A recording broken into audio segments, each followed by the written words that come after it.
How's it going, guys? I'm Bastion's Goofy, and let's get straight to it. So, today I'm going to be talking about the Mafia, guys. Now, I know a lot of people hold a cup to it, you know? They call it legendary. But tonight I want to talk about the sophistication, and at least the politeness, and respect, and tactfulness that everyday life they had to live. And that's where to go deeper into, guys.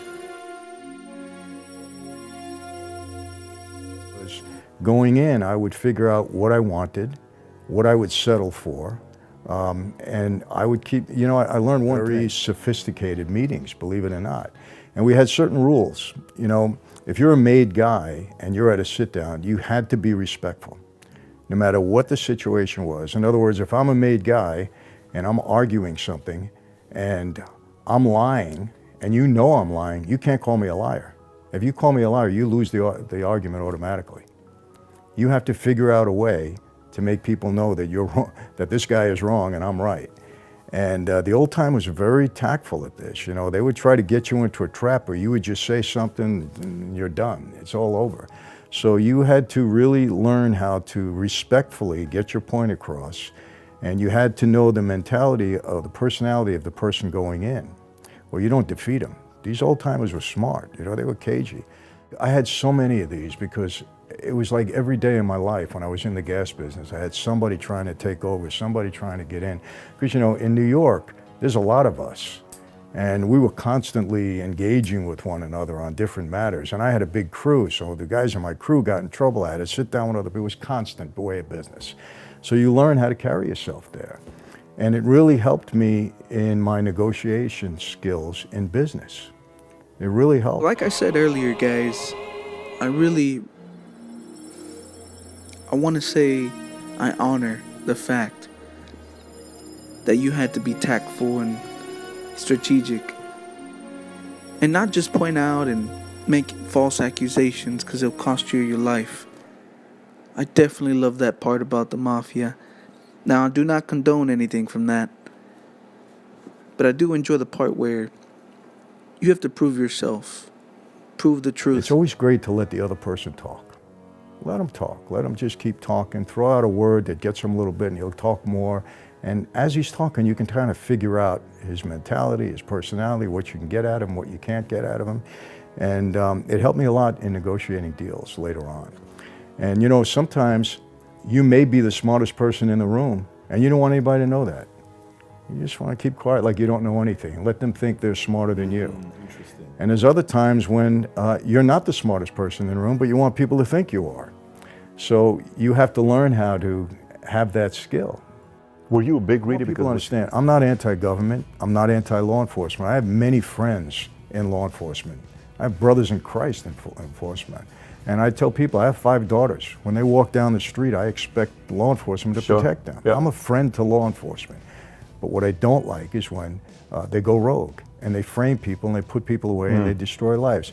They have enough weapons and tools to play by the rules and go and get people the right way. And most good people in law enforcement feel the same way. So I'm not going against. I agree, and I agree, guys. I totally agree. There were good cops out there, good people out there that understand that the police force, army, whatever you want to call it, they have enough tools in the arsenal. I'm just talking about the stuff that they carry every day to get people, capture people the right way. Not to go rogue, not to get dirty, not to shoot, not to kill. I mean, you don't gotta go all this nonsense. Don't take things personal because, it's kind of funny. Even though adults, you think they're adults, they're really not, guys. They're just as childish as they were when they were younger. I guarantee you that. A lot of people are. Not, significantly this group that we're talking about. Anyways, I totally agree, guys. And I respect the man who was a former, meaning ex-mobster in the Italian mob. He's given insight. he quit. You know, he didn't die. He's actually doing this interview many years later. And he fell into the hands of Jesus Christ and became a brother. Which I totally... that's amazing. That's actually really good. And that's actually really good testimony. You know, coming from the mob. Making so much money and having everything. And him giving it up. Either way, guys, I just wanted to give you a quick, I guess, short interview of an old mobster. I think it's the top 40, the top 20, I think. Mob bosses that made the most money at the time.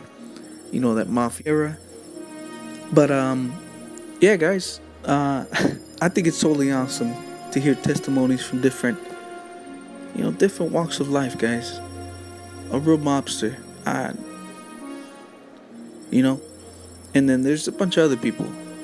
But anyways, guys, want to give you a little insight of the mind of a mobster and some of the tactics they would use on each other.